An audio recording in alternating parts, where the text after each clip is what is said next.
District Code Exercise 25 @100. Ready? Start. Sri Rahul Sripad further submitted that when a delegate is empowered by Parliament to enact a policy and to issue directions which have a statutory force, and when the delegate issue such guidelines having statutory force, such guidelines have to be read as supplement to the provisions of 1949 Act. Section 21 of 1949 Act empowers Reserve Bank of India in the interest of the banking policy to let down guidelines in relation to advances to be followed by the banking companies. Thus, the guidelines are issued by the RBI for classification of NPA from time to time as a restructuring measure in order to avoid setbacks in the banking system.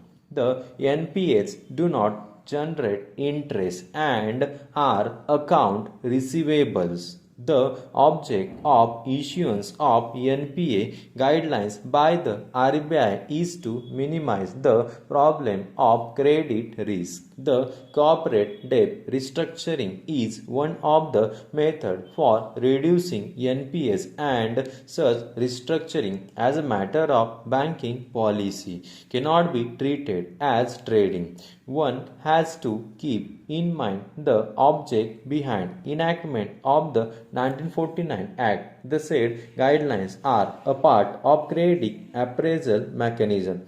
Dealing in NPS as part of the credit appraisal mechanism and as a part of restructuring mechanism falls within Section 21 read with Section 35A of the 1949 Act.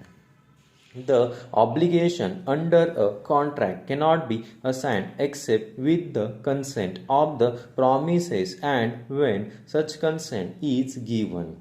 It is really a novation resulting in substitution of liabilities under the alleged deed of assignment dated 29 March 2006.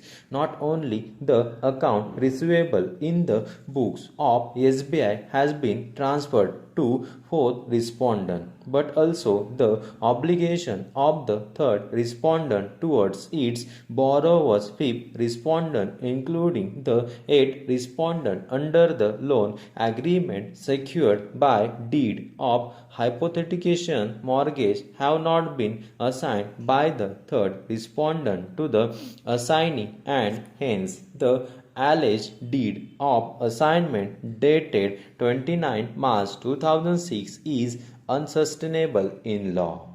Para.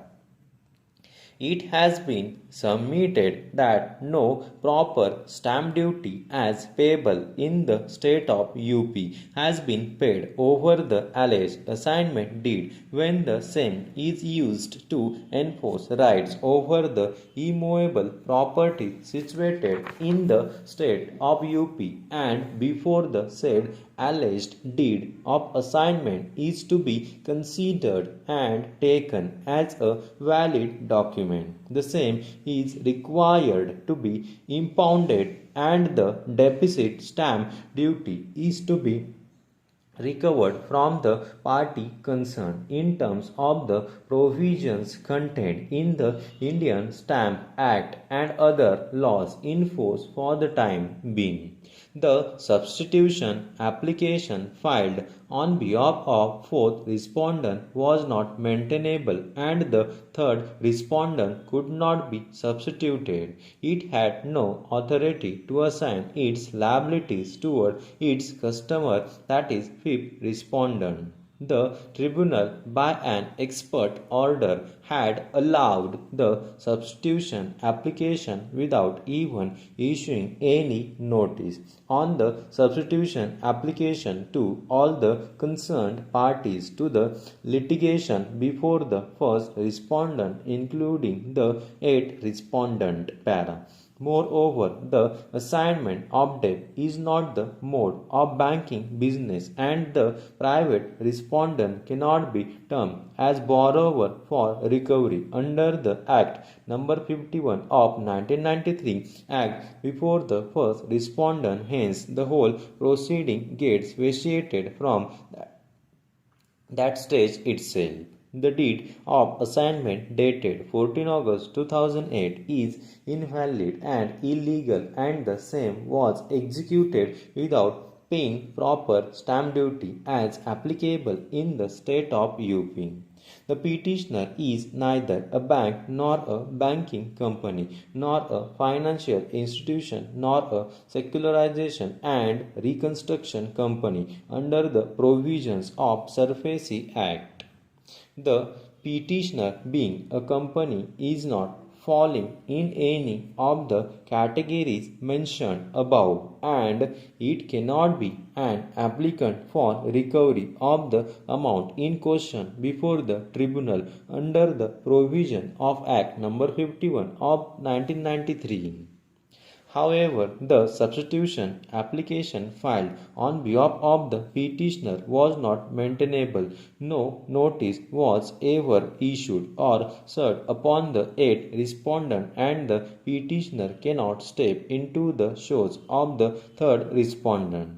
There is no lies between the petitioner and the eighth respondent, as there is no oral or written agreement between them, nor the eighth respondent had ever rectified the alleged assignment deed. Thank you.